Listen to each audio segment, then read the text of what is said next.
Good morning. Hey, we're here. Yes, we We are. are here. Congrats. How's everyone doing? Mm, I'm good. How are you, Adam? Good. Good. Blueberries, antioxidants. Yeah. Fact for everybody: Yeah. blueberries and figs, they kill Mm. cancer cells Yeah, and when you figs mix have a them very together. low glycemic index as well, by the way, even though they're so sweet. Mm. But And delicious. go, Yeah. be careful. I don't want to choke Yeah, on live camera. That'd be funny, right? No, that's for sure. He died swallowing a blueberry. He died Oh on my the God. turning point. Yeah, the blueberry would be like Charlie in the Chocolate Factory, and you'd start turning blue. Yeah. Well, all right, guys. Oh my Well, we have gosh, a lot to guys, talk lots about. going on in this space, lots and lots. Yep. Okay. So, Yep. well, I did explain to you guys what the issues were. Many people were watching an interview I did the other day with Martin Armstrong, and they removed it. So I got penalized. I learned a really tough lesson that day. YouTube flagged my account. They removed the recent video. They gave me a strike. And it's a very strong reminder, and this is what you guys can learn from my mistakes, that censorship is a real thing, and it's continuing to intensify, limiting my ability and our ability to speak freely.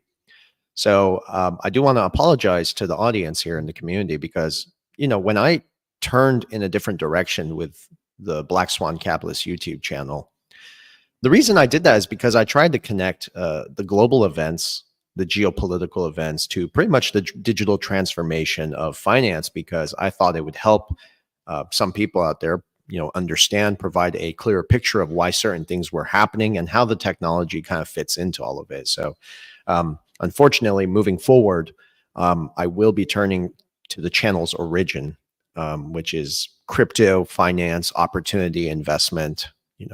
So if you guys are interested in some of the things we talked about in the past, the geopolitics, I encourage you to revisit some of the older videos and see what we discussed. But I really did strike a nerve, I think, when I hit into the whole, I don't want to say it anymore. But also when I hit the United Nations, and I'm not surprised by the response. There was a lot of things happening. So anyways, guys, that's what I had to say. And I apologize. In about a week from now, the censored version, unfortunately, will be coming out on YouTube. But if you follow my X account, it will be uploaded by about 3 p.m. today, this afternoon. So I do want to apologize. And, thank you guys for letting me share that. No, I think it's very important that the audience understands like what's going on, so that there's not like this all of a sudden a shift, and we're not really addressing. We want to address some of these very vital issues that we're being faced with, because they do affect it's not just geopolitics. It's, it affects our finances. It affects how we move forward in this environment that is being created for us. And one of the things that we may think about down the road is whether we have kind of like even a PPV type of service where, we are able to put, content that would not be, available on this platform. Maybe we can have our own platform to do that, and where we can look into that. But I appreciate the fact that you shared that, and how that affected you, because it is becoming very, very difficult to speak freely these days. We're watching it happen in places around the wide world where you thought, or believed at least, that there was a kind of like a public-private agreement to, individuals' ability to, speak freely, or, free speech. And we're not talking about hate speech where people are outright hating people, but even a retweet of something, where someone has an opinion on it, in various jurisdictions around the world are being criminalized, which is truly insane. It just seems like, this whole idea of misinformation. Well, who gets to quantify what misinformation is? Right. Seems like there's who's some fact checking the fact checkers.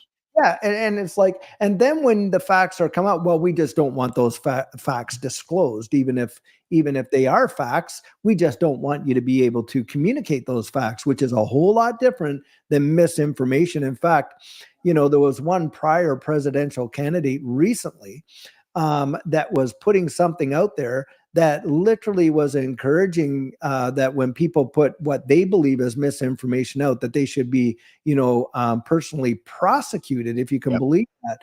And her husband was a president of the United States at one time. So you guys go figure that out. You can't even mention various names on this platform without being potentially, getting some sort of a strike or whatever they want to call it. And that right there says volumes of the environment that we are truly in. It's wild. And if I can also make a final statement on that, this thing really should encourage people to do their own research as far as like what the hell's going on around the world. Because I really believe that if you take a look at what's going around the world, like what's going on geopolitically and the economics behind it, it makes it easier to understand the whole digital transformation. You know what I mean? You can just kind of put the pieces together. And that's really what I tried to do. So now it backfired. So one thing we're good at is making money, talking about how to make money. So that's what we're going to do today. Edo, what are your thoughts on all this that just happened as well? I mean, my video got taken down. Yeah, Told you to be careful too. have something to say. First, my apologies. I had the wrong camera before. That's why when we were offline, I was like cleaning and something was off. It was actually the wrong camera. And I just realized, so I had to actually reboot the system. And in regards to the interview and the censorship, first, I haven't watched it yet, but I can only imagine that you spoke something that has challenged the establishment, something that is likely to be truth. And that's what they do when some information is actually too valuable for YouTube. So it's very sad. And I like what David said. And in the future, we might even create our own platform. I also have a show on Wednesday that is actually for Spanish speakers with other two people from the community. And we ended up having to create a private platform. So every month we have like a monthly call with our subscribers where we can openly talk about everything, because on YouTube, unfortunately, it is virtually impossible. I'm not saying that Twitter is 100%, sorry, X. I still struggle to call it X sometimes. I'm not saying that X is like the paradise as well, but for sure, YouTube and TikTok are the worst ones when it comes down to censorship. And it's very sad because we have to monitor ourselves. It's like you have to talk, but not freely. You have to, everything you are talking, you need to have some control. You are even sometimes scared to say things. And I just give an example. Versan made a joke on the beginning of this live saying that blueberries can help to challenge cancer, and they can take this out of context and they can say, look, that's medical disinformation. And that's exactly what YouTube has been doing. And that also is leveraged by artificial intelligence, guys, because sometimes it's not going to be even revealed by a human being. It's just some sort of algorithm that they create. And that also shows the dangers of artificial intelligence, because it can only do a good job by removing what actually should be removed, as David pointed out, like, let's say, harmful or hate speech or something like that. But there are limitations to what artificial intelligence can do in this regard. So it's very sad, and especially when it touches the pocket of someone, because for many of us, YouTube is a business, is a way to actually make money. We invest money in our channels, we invest a lot of time, which time is also a sort of currency nowadays, and then they have the means to actually come and take your channel down just because, I have heard of histories of someone that had a YouTube channel and he was making a lot of money by actually promoting natural supplements. And yeah, one day he woke up and his channel and also his source of income was gone. And guess what? There's nobody you can call. There's nobody you can actually appeal to, because once the appeal is denied, there's nothing you can do and your channel is over. So yes, we do have to be very careful. That's why we were speaking privately before, that we're going to try to focus as much as possible on digital assets, gold, silver, which are topics that the likelihood of censorship are actually reduced by at least 75%. Yes, you can still get censored by saying certain information about, especially about XRP. But I do believe that we're going to try to keep on track, and we're going to try to control ourselves here so we don't get in trouble, right? Yeah. Two things real quick before we move on to finance and crypto. And number one is freedom of speech. If they can control what you can and cannot say, they can control the narrative and the direction to which people think, the perceptions. So that's something to be mindful of. It's really scary, very dangerous. And algorithms, artificial intelligence is only going to tighten that grip, to be honest. We need to break free from these big tech companies. Everyone was talking about Rumble, and then now BlackRock's in Rumble. They own like half the shares. I mean, what's next? Anyways, let's move on. Let's talk about crypto, guys. Some very big things are happening. You want me to go? Or well, okay. What were the bullet points? I think we wanted to start with Chris Larson's donation to Camilla Harris. Yeah, I know there's a lot of noise about that. Yeah. Okay. Well, I have some thoughts on that. So yeah, go ahead. Would you like to go first? I'll go after you. Yeah, sure. So my thoughts about that, because it's interesting because you see that Ripple as a company backed John Deaton in the race with Elizabeth Warren.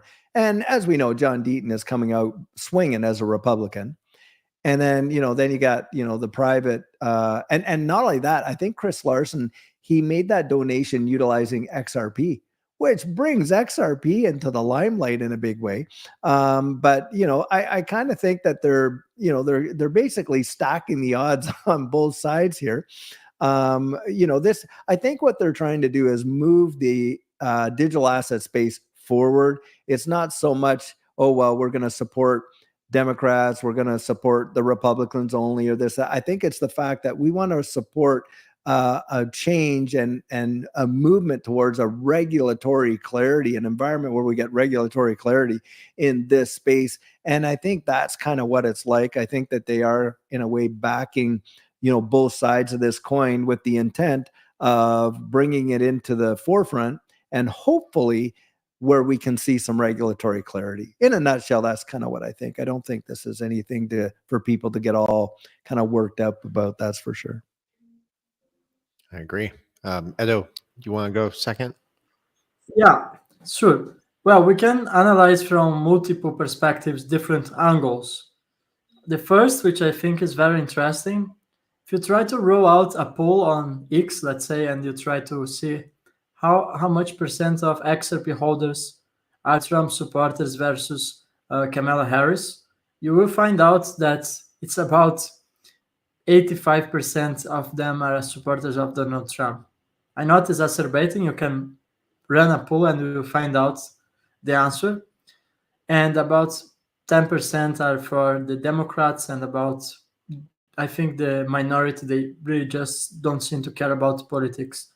And what that communicates to me is that first, Ripple is not interested at all in the opinion of retail investors in regards to politics. Like, let's say someone decides, let's massively sell our XRP because Chris Larson supports the Democrats. Well, Ripple doesn't care. That's another proof that XRP has nothing to do with retail. Ripple is not an ordinary company, and they are absolutely not concerned about what we think or not.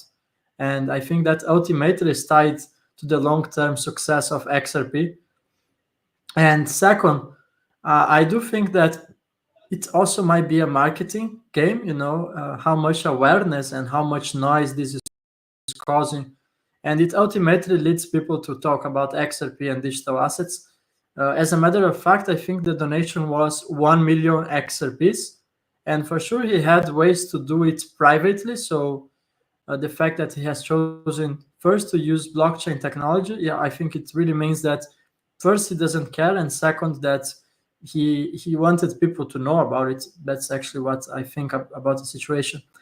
And yeah, I think that's what I have to say. And I'm not concerned. And as I always say, the XRP ledger doesn't have a political bias at all. So it's just noise, no sense.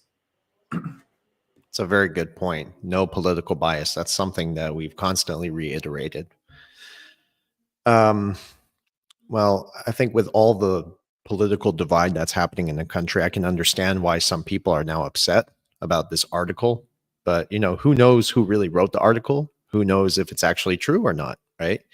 Claiming that Chris Larson donated 1 million XRP to Camilla Harris. And what's interesting is that Ripple also, like you said, Dave, backed John Deaton. So, and he's been a key advocate for XRP holders. So my question is like, what's the real issue here? I think people are getting emotional as an investor, and you shouldn't be doing this. You know, it proves that you're not focused on the fundamentals. With all the noise going around the SEC, I mean, even the other day when the appeal took place, no one noticed this on October 7th, but there was a 266% surge in XRP buying from institutions, and that's public information. So I think people are constantly distracted by headlines and the whole donation thing, you know, and jump to sell. Emotional traders have no place here. And I think at the end of the day, it's not about who's really in office. You guys know what I'm talking about. I'm not going to get into it, but it's about the technology and the direction all of this is heading in. Very simple. Whether people realize it or not, it's really history that's being rewritten here. And the new system is being built whether they like it or not. So I just stick to the fundamentals. The technology is the foundation of the new system that we're talking about, the backbone upon which everything is either being built on or integrated with. So Ripple is really providing us the new payment infrastructure. And I think that's what matters, fundamentals. Yeah, I agree with that. I think you're right on the money there, for sure. I am. Thank you. Yeah, it's nice to know when you're right, isn't it? You know, but I love what you said, David. I mean, it's really the institutions that are moving these markets. It's not the retail. Come on, you know. No, it's not. $1.3 billion worth of XRP gets traded every 24 hours, roughly thereabouts, and that's just XRP. And then you see the billions of dollars in, you know, the top 10, you know, with Bitcoin, Ethereum, Cardano, whatever they are. But the thing of it is that is not retail moving this market. It is institutions. And I agree with Edo, you know, so much. Ripple, look, we're a blip on the radar when it comes to retail is a blip on the radar. You know, I oftentimes hear this statement where people will say, well, they don't want us to get rich. I mean, we are such a small smidgen of that. I don't think they even care. Yeah. And most people that do get rich, what do? Well, it's like winning the lottery. Within 18 to 24 months, they're usually right back to where they were. Why? Because, you know, they make their money and they think, well, you know, my buddy over here that I talked with about XRP all this time, but he didn't get involved, but he's such a nice guy. Yeah, I'll buy him a truck, you know, or whatever it is, you know, and before 2 years are up, they're basically right back to where they were, you know, in terms of like generational wealth. So most people are not really thinking about, it's not just the accumulation of wealth, but the preservation of it. They're not being strategic. They are really not looking at this space in terms of the impact that it is going to have in the future of the way the world's financial systems are going to work. They are not thinking about that. What they're thinking about is the short-term potential gains. And you want to get a litmus test for why that's true? How many people are sitting there and what they want to know is, oh, what's the price going to be tomorrow? Oh, what is it today? And we're talking about pennies here. Pennies. I mean, I don't know anybody, if you're buying XRP, even if you're paying 75, 85, 95 cents for it, are you buying it so that you can just sell it when it hits $10? You know, I mean, that's kind of the thing, you know, like most people are not, you know, when I think about that, are not thinking strategically long-term forward. At least that's not how I view it. So, yeah. Edo, your 2 cents. Nicely said. And the fact is, we should not focus on these small price fluctuations. I mean, if you hold a lot of XRP, that can be exciting because your portfolio goes like thousands of dollars up with a 1 or 2% increase or drop. So if you have a lot of XRP, you know what I'm talking about. But ultimately, we should focus on the long term. So I'm absolutely not concerned. Today we are actually at what, 55 cents, and I see a lot of people like, they DM me, trust me, should I sell it to buy actually at 45 cents if there is a retracement? And unfortunately, a lot of people are going to miss the train because they're going to be trying to time the markets. And I think that's a huge mistake. No, it's true. We are such a small drop in the ocean. And I have done several calculations that I came to the conclusion that there will be a couple thousand of XRP holders who are actually going to make generational wealth and actually going to be able to sustain the wealth through the years. Because there is a vast difference between people who actually get rich quick, and we're talking about professional athletes especially, or people who actually just made some money with Bitcoin in the past, or Dogecoin, or even XRP in 2018. And well, being rich is one thing, right? You are rich, yes, you can afford a brand new car, you can actually buy all of this materialistic stuff, but if you're not taking care of your wealth for the long term, that's going to vanish within 5 to 10 years, and that's the typical cycle, maximum 15. And I think the ones that are going to make for generational wealth, meaning that you're going to be able to pass this wealth for your future generations, I think is going to be perhaps not even more than, who knows, 20,000, 30,000 people. So the elites are absolutely not concerned about a small drop in the ocean, and that's how I view the situation. Yeah, you don't pay attention to price fluctuations on something when you see the adoption happening all over the world. It's just, there's some cloud over there. And that's what we talked about, David, yesterday when we were on Crypto Sensei's show. We talked about this cloud, and that's the SEC lawsuit. But I mean, if you look around and actually look at it, nothing's changing, right? They have no impact on what's going on with the digital asset. The rest of the world is adopting it. They're ready to go. So I don't pay attention to price fluctuations. In fact, how many times have I told you this, David, Edo? I don't even look at my wallet anymore. And by the way, I got an XRP at 18 cents. So I'm in profit already in a bunch of assets, not just a single asset. I don't look at it. I don't care. What I do is I work my ass off to make sure that I'm bringing income so I can stay afloat as the financial crisis evolves. All right. Well, so that's what to your point, there's someone on the comments here that ever since they started, they have been putting all this negative FUD out. Oh, there's not going to be generational wealth, this state of mind. Well, he's got the wrong state of mind, number one. But the fact that anybody would waste their time getting on programs and talking about things that they literally have no confidence or belief in whatsoever. Remember this, guys, sentiment moves these retail markets. It is primarily sentiment. And so what are these guys doing out there?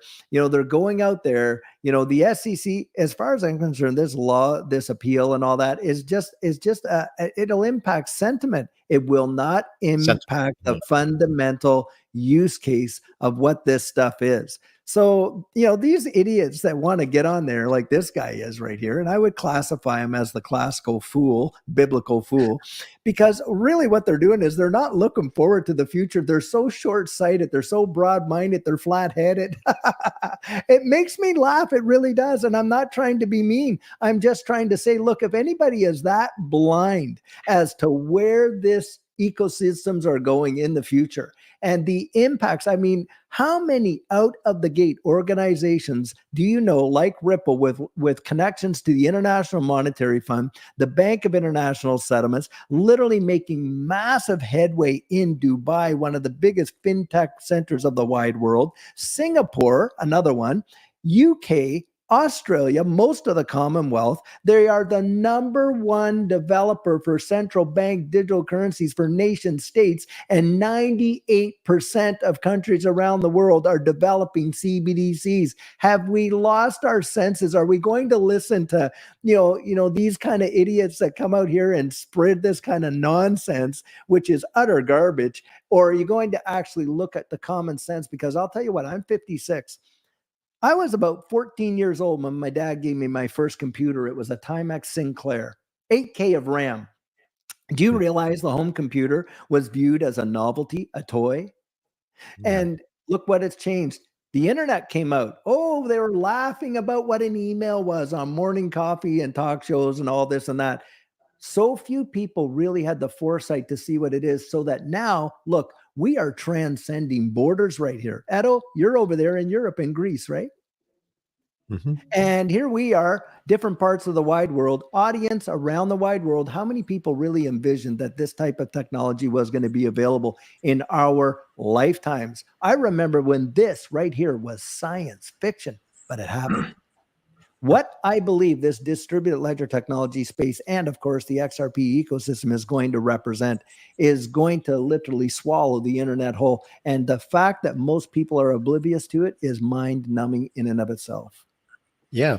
If I can add some flavor to that. Well, what are they trying to accomplish here?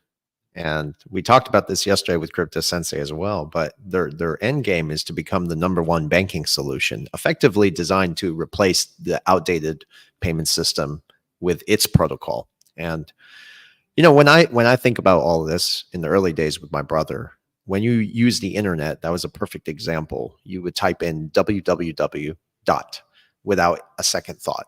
And that's the protocol which is running the internet. So nobody's really paying attention to it. Now, Ripple, HTTP, Hypertext Transfer Protocol. Yep. right. And okay, so like Ripple's protocol is very much the same. It's everywhere. It's being embedded beneath the surface of the traditional financial rails, the system. So you don't see it, but it's powerful, powering everything. And that can tie us even into what we see with the new bank grade custody. This feature, I put a tweet out about this earlier before we went live. It's really just another step for Ripple to consolidate the rest of all the financial infrastructure. Remember last year they bought like some payments providers, custody providers for crypto. And it just means that XRP is really expanding liquidity by enabling these XRP ledger-based tokens and integrating the DEXs, which is going to allow the banks and the financial institutions to tokenize and manage RWAs, real world assets. So, you know, it's not really groundbreaking. I think we talked about this before, but it's good news because it's more adoption. It's the tokenization and digitization of everything. It's happening. It's accelerating. It's right in front of us. So to those guys who are out there leaving negative comments, you know, my question to you is like, what are your priorities? Are you researching or are you wasting your time here just throwing hatred out there for something you maybe did not understand or research? I mean, in the early days, Vendel and I, we spent years like reading these documents. It was not fun. It was boring. But when we really got grip of what's at play here, that's when we realized like, holy shit. And I said this publicly many times, like, this is the new reserve settlement mechanism. This is it. So we kind of just jumped right into it. And that's when we started the channel talking about it. And I mean, look where we are today. You know, it's happening. I mean, right? Anyways, that's my thought. So, And to add something on top of that, sometimes you only get this understanding once you stop reading the headlines and you take research at your own hands. And that's what I have been doing for the past years. And if you guys follow my work, probably you know how many of the documents that are out there today on public that I have found myself, and you don't know what it is. Like, you start to connect dots yourself. And I promise you guys, sometimes some of the threads I wrote on X or some of the old documents that I have found, I would go to bed and I couldn't sleep. I was thinking, oh my God, I can't believe I have found this type of connections. And you can talk about World Economic Forum, IMF, and as Versan said, I do think we are heading towards a reserve currency. But in order to fully understand, that's why I think I encourage people to do your own research. I know it's boring. I know it takes time, and I remind sometimes I would go from some documents from bricks, okay, and you would open the PDF, and it's like 400 people worldwide have read this document, and then you just open some TikTok with some BS, and it's like millions or hundreds of millions of views. So people are looking to the wrong side. People are not paying attention to the right things. And I would like to address two comments. I think that's important. So someone has said to address security. And guys, I did a video today because yesterday I went to some restaurant in the center, and I actually wanted a physical menu. So they only had a digital version of the menu, which you have to scan the QR code, right? And I really don't like that, you know. So I asked them to bring the physical menu. They didn't have one, and I ended up walking away. And today, by coincidence, I have seen on my feed, I don't know if the algorithm has picked me up or something, but there is a new scam that is running, especially in Europe, okay, where scammers are replacing QR codes. So imagine, I'm not saying the restaurant is a bad actor, or I don't know which type of establishments you are going to, but they are going to this, let's say, to a restaurant, and you have you have the QR code. They're gonna put a sticker that is identical to the QR code, and through that, if you scan with your phone, I have been seeing dozens of people who had their bank accounts who are drained. So it's not only targeting crypto, but also the bank accounts. And second, of course, that puts your cryptocurrencies at risk, especially if you hold your private keys in a digital version. So that's, let's say you get some malicious software on your phone through a QR code. And of course, if you have your private keys on your notes, on your email, so be very aware of that. I think that was relevant to share, as I got a lot of comments of people who actually felt victim for this scam in the past 2 weeks or 3 weeks. So it's getting very popular. So always demand for a physical menu. And second, someone is complaining that, oh, you know, it's so many years that I hold XRP and this and that. And I just want to address that. First, you don't have to stop your life because you hold XRP. That's like some people really think, now I hold XRP. I gotta sit in the couch.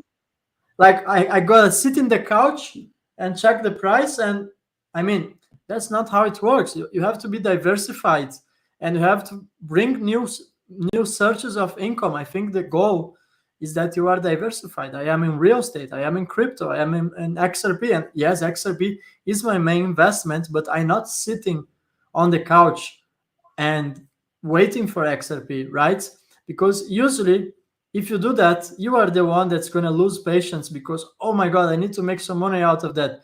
And then you're going to trade your XRP to some useless coin, and then you're going to lose. And that's what people don't understand, that when you invest in a technology like Ripple's XRP, the risk that your investment is going to go to zero, it's like, I would say it's close to 0%, right? We're talking about a digital asset that has been around since the earliest days, and there is price fluctuations, but your investment's definitely not going to go to zero. And meanwhile, how many people lost their funds trying to find the next meme coin or the next thing, that, and pulling all your money out of XRP, investing in a new coin, this coin drops 80%, 90% of the price, and then you just lost your funds. So I think it's better to be waiting with a very secure coin, which in my opinion is the safest coin in the entire market, than trying to speed things up and losing everything. I know so many people that actually lose everything, and that's crypto. It's to this day is still very risky. And at least by holding XRP, yes, it's taking some time, but at least you're not taking the risk to lose your funds. Yeah, it's a good point. I mean, when you think about XRP, it has never once ever lost the top 10 for market cap in spite of the SEC's lawsuit or anything like that. And it's been around. Remember, XRP existed before Ethereum did. And, you know, if you go back to 2018 and you actually look at the top 10, do you realize XRP was at the very top?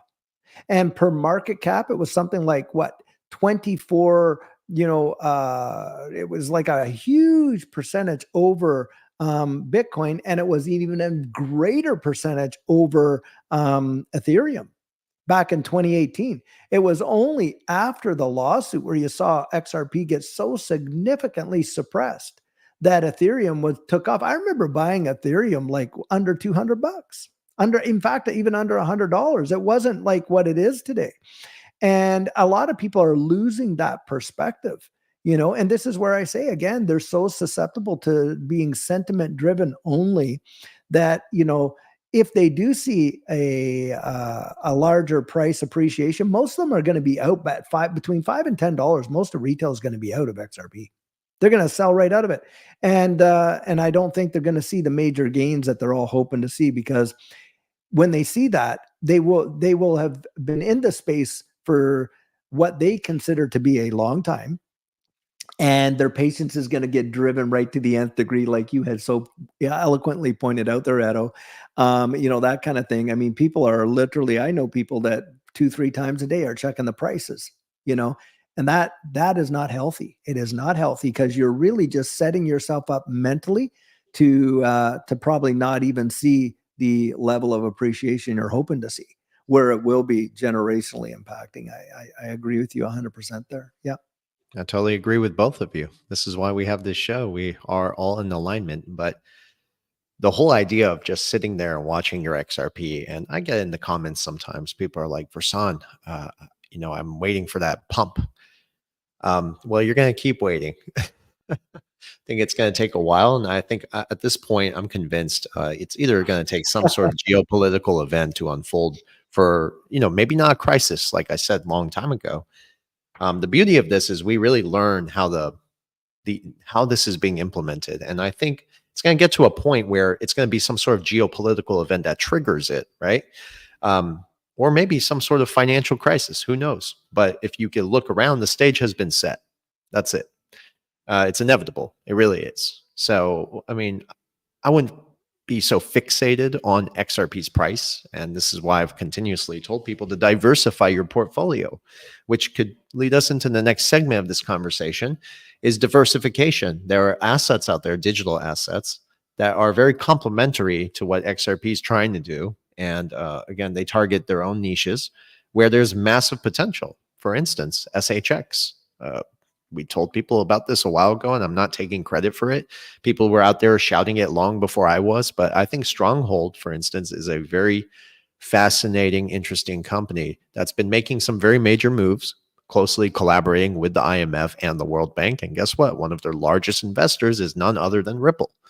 So what exactly does SHX actually bring to the table? It is a climate-friendly cryptocurrency, which was interestingly built on the Stellar network, one of the most energy-efficient blockchains that are actually out there. So using the Stellar Consensus Protocol, SCP, I believe, which leverages this proof of agreement, POA, it keeps the energy clean, which is in alignment with the green agenda as well. So I'm not like siding with the World Economic Forum and the whole 2030 agenda, but that is the narrative, right? Something carbon neutral or carbon zero out there. So I think with Ripple being a key backer of SHX, that seems like there's some significant potential here. And I've personally done my research on it. I'm seeing a real solid use case emerging out of this. And it's not financial advice, but from what we've dug up, their collaborations, again, with the biggest institutions out there, I see potential investment. Look at that price. If you put a few $1,000s in there, I mean, when that shoots up and its use cases there, you're going to make some really big money. Same thing with Velo. Remember when Velo shot up, David? We made some profits on that. If you're diversified, you're going to be able to take profits elsewhere while waiting for the ultimate goal. And that's really what XRP is. So it's going to happen at their choosing. You have no control over it. So don't be fixated on the price and the fluctuations. Like that's a good really, point right there. Because these markets, you know how I'm wired. What's that? Sorry. You know how I'm wired. Yeah, no, that's a great point, because, a lot of people think, well, if big whales are buying it, and we know that they are, if institutions are driving it, and we know that that is also true, then why aren't we seeing the price move? Well, there's a number of things. Over-the-counter trading is one. But another big one is market makers. Now, Edo, I know, has a lot of understanding on this, being a trader like he is. There are market makers out there that are literally, that is their entire function, is to control the price up and down and where they want it to stabilize out at until they let the horses go. And usually, when does most of retail get in? Up at the top. They get in up at the top, they become the liquidity, and that's traditionally how it's always ever been. And, you know, this whole kind of concept where people are just kind of looking at the speculative day-to-day price, they're missing the whole narrative of what this digital asset space is, what this you mentioned a few. XLM, tremendous ecosystem. Another one, Hedera Hashgraph, a tremendous ecosystem. And you look who is behind, for instance, Hedera Hashgraph, massive players in this fintech space. I mean, Google, IBM, you got Deutsche Telekom is in there, Avery Dennison, Ubisoft, and a bunch of other big players in there. And I didn't even mention, you know, a number of them. It's a direct acyclic graph. It's not even classical blockchain. It has a lot of attributes of it. Amazingly, you know, efficient technology in terms of, like, you know, in terms of power consumption, it's next to nothing power consumption. And you're seeing, you know, tens of millions, if not hundreds of millions of transactions per day happening in that ecosystem. That's right. And these big institutions are the ones that are holding it. And, you know, Edo, go ahead, because you've thrown this out there. Is this yours, Versan, or is this Edo? I put this out there. Yeah. I think Edo's frozen. Is he frozen, Edo? No. Are you available there, Edo? I'm sorry. Because I wanted to hear his take on Edo. Has been a trader in this space, and I think it's good for people to hear from his perspective. Because I'm a hodler, I'm an investor, I'm not a trader, but he has more experience there.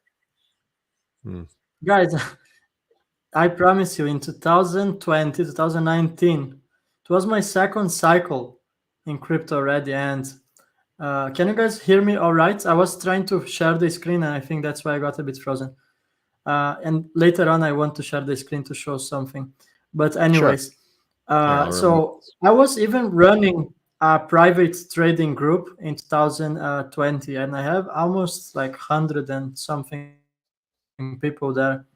And I was in fact trading, and it has been profitable for many weeks. But there has been one day that I did one single mistake, and that single mistake has costed me more than all of the money that I did during that cycle with one single mistake.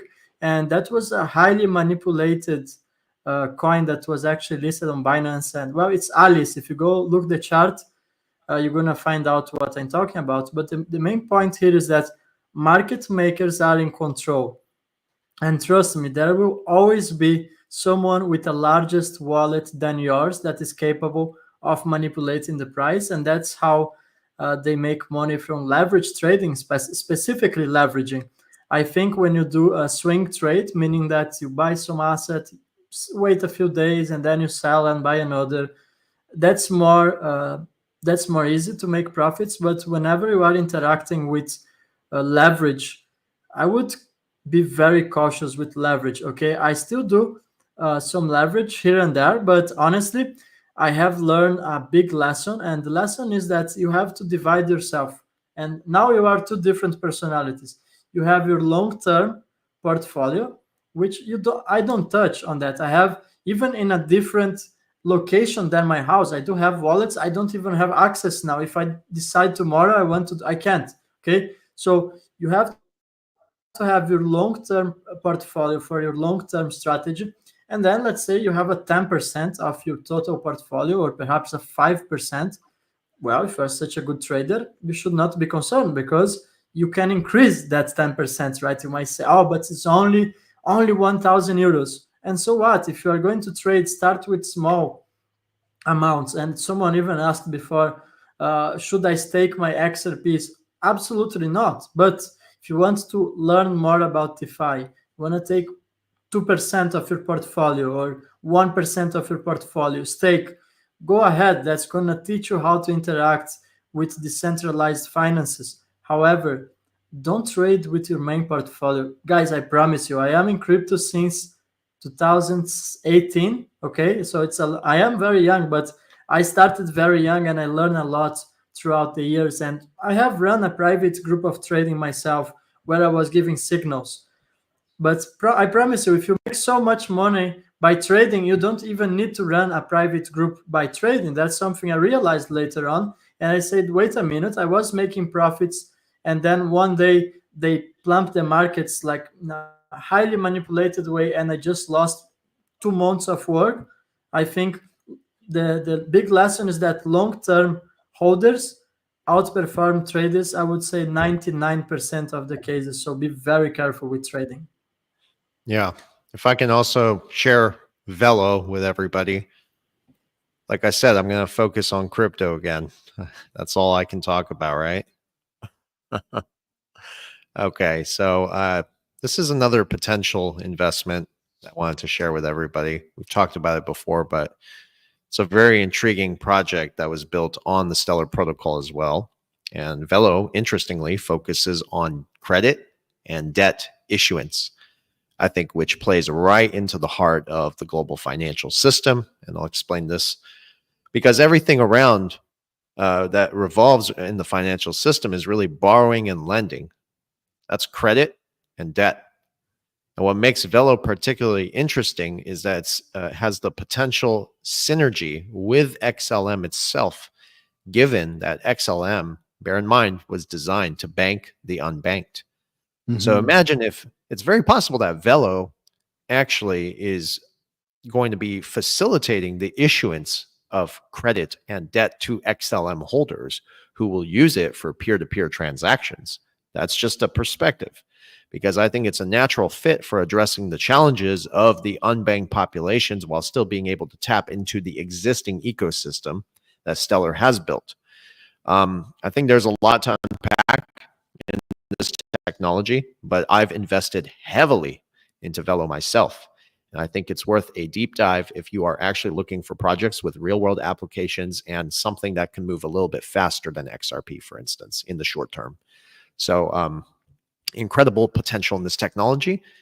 I mean, if you guys make a small investment to it before it shot up, I mean, we made some very decent profits, which really buys you time in this world until certain things unfold in real time. So, I mean, a lot of opportunity out there. And since they cut interest rates, where the hell do you think that money is going to go? It's actually going to prop up the dollar. Yeah. It's going to prop up the stock market and the crypto market, which is going to only require them to even cut rates more, which means more money. And it's falling in line with the whole Trump presidency too. So who knows, right? No, it's good. Martin Armstrong said the computer was telling him, his AI computer called Socrates was saying that Trump is going to win. And it's very obvious at this point. So you can see this big bull market in 2025, unless there's some black swan event, of course. Yeah, no, I want, if I'm able, can I share the screen here for a second? Or let me remove this. Yeah, because I want to pull up actually, if we're able to do this, then I want to just pull up the Velo chart here. Hopefully everyone can see this. Do you guys see it? Mm-hmm. Okay. Well, I mean, just in the last day, it's up 9.3%. This is one that we were able to get in on under a penny. Yeah. And so literally, you know, we're up well over like 50% on this trade. And we invested significantly into it. When you look at their previous all-time high, like the historic all-time high was $2.29. I don't know if you can see that down there, $2.29, and we're down 99.3%. The upside potential from where I look at it, like I feel very confident about it, but of course, this is where you want to go in and do your own research there. But on March 8th of 2021, it was $2.29. On December 20th of 2022, it was 0.001 right there. Well, you buying it, even if this thing went to like, 25 cents or 50 cents, it doesn't even get a 25% of its previous all-time high. That is one where I look at and I think, well, hey, there may be some potential there of, getting a 25x or, that type of a thing there, like to see, a big return, potentially a big return. Now, there's nothing guaranteed. Nobody is guaranteeing anything. But, you go out there and you start to look for projects where you may be able to diversify your portfolio away from just XRP. And these are ones where you could literally see some potential to liquidate possibly down the road at some very significant prices. So I'll just stop sharing that. But yeah, that one turned out to be a phenomenal, return. And we're still into it. We're still into that. We are diversified as well into about 9 or 10 different things. Although, like Edo was saying, XRP is our biggest bag. That's true, but we are diversified. And I do think diversification is, something that people should be, considering at least. Real quick, I added the link, guys. I don't know why it's showing up as Edo's face over there, which is funny, but I added the sign up referral link. So if you guys are looking to purchase Velo, you can buy it directly from Uphold. If you already have an Uphold account, I encourage you to go check it out.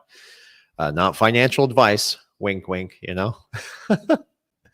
And of course, I think it's also important to still diversify outside the system. Now, I know digital infrastructure, technology, all these projects are the future. You can certainly make massive amounts of money when all of this shit unfolds. But in the meantime, I still think it's important to be diversified outside the system. I always tell David when off record, I'm like, David, you got to get some gold, man. You got to get more gold. You got to get some silver, more silver. No, I hear it all the time. We're into it, but yeah. No. And yeah, I'm not I think there's going to be some sort of black market eventually if things go in a way different direction. Who knows? But then it's still preservation of wealth. It's real. It's tangible. It's outside the system.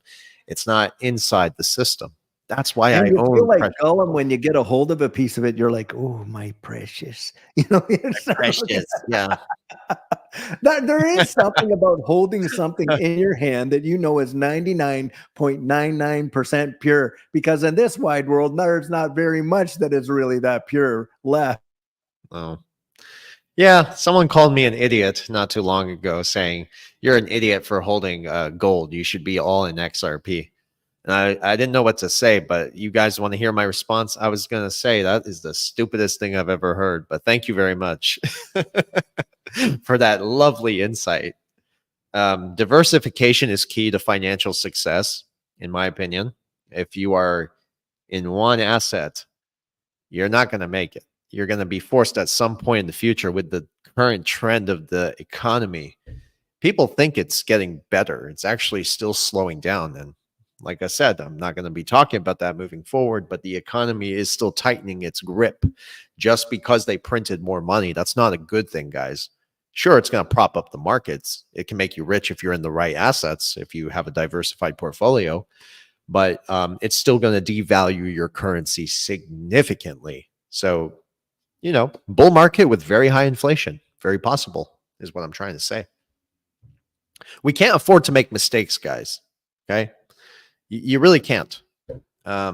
If people are not on the money with their investments, strategically, of course, you might get wiped out, is what I'm trying to say. And I'm not trying to scare people, but it's the truth.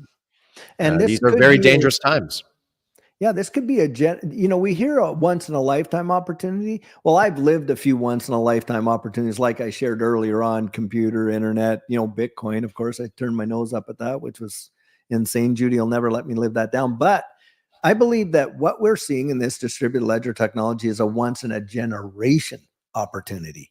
Mm-hmm. And most people are completely and utterly oblivious to it. Yeah. Edo, get in here. Mm-hmm. Yeah, I was trying to share my screen, but for some reason I had some technical issues, but I think you guys were able to see, and I think we can jump to the final topic because we are over 54 minutes already. And by the way, we have over 3.5 thousand people watching us, so thank you everyone. And actually without Versan's channel, so if we had his channel, which happens to be the bigger one on YouTube, I think we would be above 5,000 live, which is great numbers. And I wanted to touch on something, guys. I was sharing the screen, not sure if you were able to see, but Elon Musk and Tesla had launched these robots. I think it's called Optimus, and it's gonna cost you $20,000. So basically, with around $20,000, you can afford robots which can basically do everything, from doing the dishes, from replacing human labor. And I To think watching what you say and do financially, inside your house. It's like having Alexa right in your bedroom, like bigger though. You never know, man. These robots. It I don't know. reminds me I, I'm of sorry. I The, think, the I phone is robot. too much already, guys. Yeah. Okay. Well, This yeah, technology here is driving me insane. And this cell phone, like I am so sick of this thing. But it's, you have to adopt or you get left behind. So I don't think I want a robot hanging out in my house, watching everything I do. Yep. It makes me uncomfortable, And you then when know? they say, well, we're doing a quarantine, we programmed everybody's robots to keep you in the house. I'm like, what? Yeah. yeah, Or to yeah. put a jab in you when you're sleeping. But guys, And I hopefully think it's only with a needle. the main point here is that it's gonna replace human labor. How many people are gonna be Yes. wiped out from their jobs? Because it Yeah. costs so cheap, it's like Yeah. $20,000. If you are a business owner, you can have an employee that basically works 24 hours, doesn't need vacation. Mhm. I think I see a lot of advantages for large corporations, and it's just like it seems that Yeah. we are living in a simulation, in a movie, right? Where Yeah. I mean, everything yeah. is unfolding so Well, the fast. I mean, automation. Yeah. Go Can ahead. I address a comment real quick? Someone made. Yeah. Somebody said, yeah, "Versan, please. what about the cleaning?" Well, the truth is, I actually take pleasure in cooking my own food. I take pleasure in cleaning my own place. Same. I Yeah. take pleasure in the little things because Yeah. most of our freedom has really been taken away, in my opinion. You know, Yeah. There is I some enjoy benefit. those little things. It makes me an individual, humanity. Mhm. That's the beauty of it. You know, I feel like the more technology we have, and I talk about this with David all the time off record. Yeah. Like, Yeah. I really believe, guys. Listen, we're very early in this phase, but I believe the Mhm. technology is what some would describe in scripture as the mark of the beast. Yeah. And Yeah. we just haven't recognized it yet. And when we do, it might be too late. Mhm. Technology has really taken so much from our spiritual, um, persons. We are not like we used to be. Obviously, Yeah. technology is going to help us evolve for sure. There are a lot of pros and cons, and you can sugarcoat it all you want. But for every advancement, we're giving something up. We really are, guys. And who knows? I'm afraid of technology and how fast it's accelerating. There are certain technologies I would like to see come out. For instance, I've heard these conspiracies on the whole medbed thing. I'm not going to get into that, but if Mhm. there was something out there that could really cure cancer, for instance, or For something that sure. could really help humanity, maybe repair a broken leg from a 6-year-old girl, that's something I would like to see. Mhm. But I don't want to see technology embedded into our minds the way it Well, yeah, has like been. AI. I mean, people have, It scares me. the problem solving ability of average people has been diminished significantly. In fact, most people, and there's been studies to show that critical thinking and judgment is something that is not so commonplace. We always used to say, "Well, common sense," and common sense is not that common anymore because a Yeah. lot of people have literally acquiesced their critical thinking to just the reward they get for affirmation from a lot of social media and that for having the right opinion, quote Yeah. unquote. And you can see that they've given up on that critical thinking piece. And to kind of build up on Edo's point of automation, look, we had a big dispute here in the United States over the port authority and the strike with the port authority. Well, but realistically, when you look at some of these ports in China, it is absolutely phenomenal, the efficiency of the automation that they have in moving products to the degree in which they do. You cannot tell me that that is not coming to our shores. It is. And eventually those jobs are going to be done away with. Yeah. And And that's the it's perfect. just we can fight about it. We can have this resistance. We can try to do that. But the very fact that they tried to shut the country down by closing the ports is a motivator for these port authorities to get that automation in there so they never have to face that vulnerability again. Right. It's about I mean, accelerating. So to it's Edo's point, accelerating. Yeah, to yeah, Edo's point. Yep. to Edo's point, the job market is really just getting started as far as layoffs. I mean, what happened with Amazon the other day? You guys, I know, Edo, you called me and told me about this. 14,000 Yeah, layoffs are coming. yeah. I mean, 14,000. that's a lot of hard labor, Yep. you know, And and then that's just the the beginning, guys. trickle down from that, right? So you lose 14,000 jobs. Well, hey, they're not out there buying new cars. They're not out there putting their kids in all the sports that they were before. They're not out there going to the shopping malls. They're maybe cutting back on other things like, hey, online media streaming. And of course, how many are now going to be at risk of defaulting on their mortgage and credit card payments? Yeah, I think the future, the direction, if you guys really acknowledge this and have a different perspective, it's like the way the direction the world is going is like where the future belongs to the rich. I mean, you guys can see that. This whole level playing field. I mean, if you look at what's being done, they are really bringing down the wealthy even and kind of leveling them down too with everybody else. Right. You have a single kind of class, if you will, and that solves your equality problem. And then you have your other races on top that are pretty much running the show. And above that, you have your, you know, your elite family. Because if you look at what's really being done, guys, they're trying to eliminate the bloodlines. They're trying to contaminate. I can't even say it. Yeah. They're trying to mess with your, you know, your infrastructure. Yeah, there's some real crazy things going on behind all this whole transformation. And that's why I always talked about money is really just the surface of this conversation.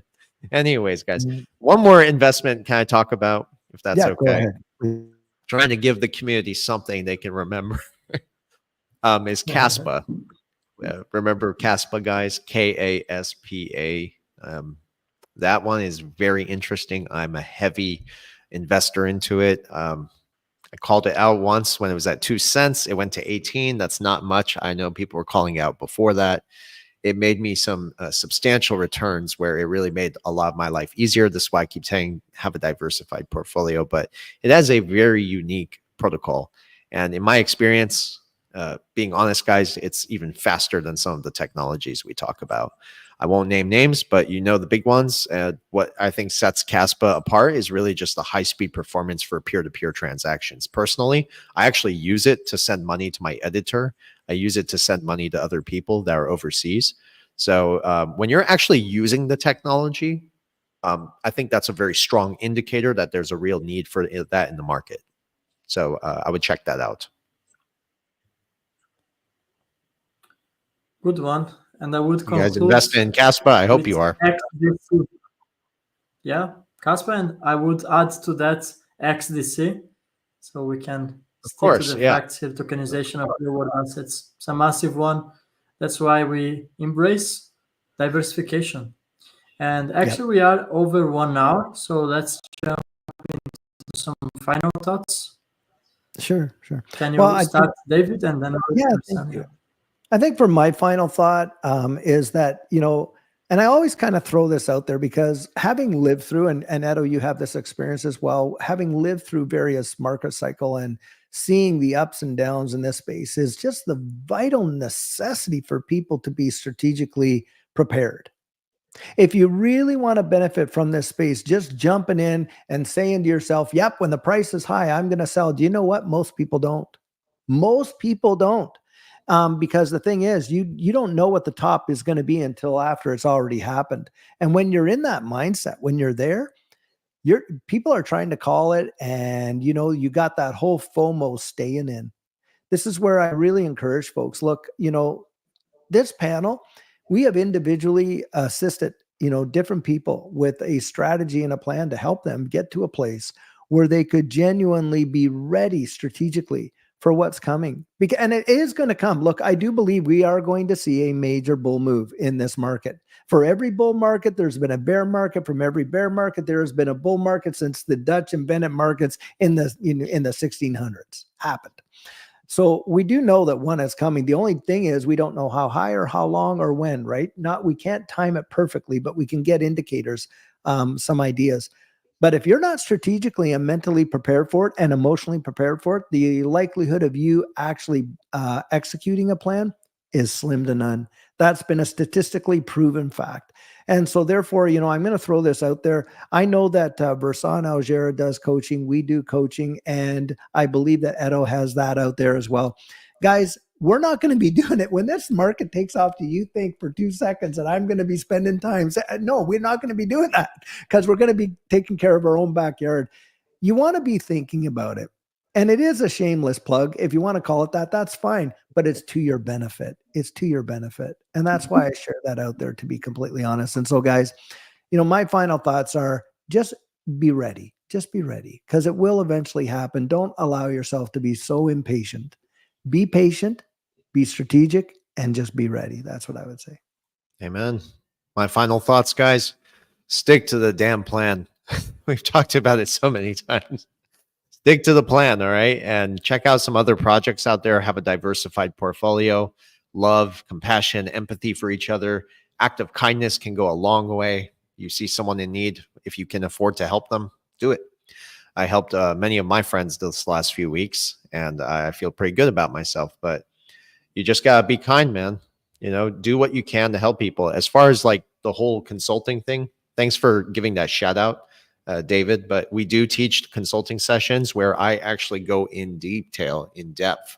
I provide you with the documents on the call and even after the call, like documents from some of the top largest institutions, documents I've never actually posted, because that's what gives me a unique perspective when I do my courses. So if you guys are actually interested in digging deep, asking questions, having that one-on-one chat with me, and I stretch it longer than an hour, even though my session covers an hour, I'll go 3 hours if I have to make sure that everything you need is there. And of course, a real plan, an exit strategy, contingency plan to get the hell out this country as well. I give it all. So I got something to say. So please check us out, blackswancapitalist.io. Check out my dear friend Dave and Edo, of course, and my brother. So check out his new YouTube channel as well.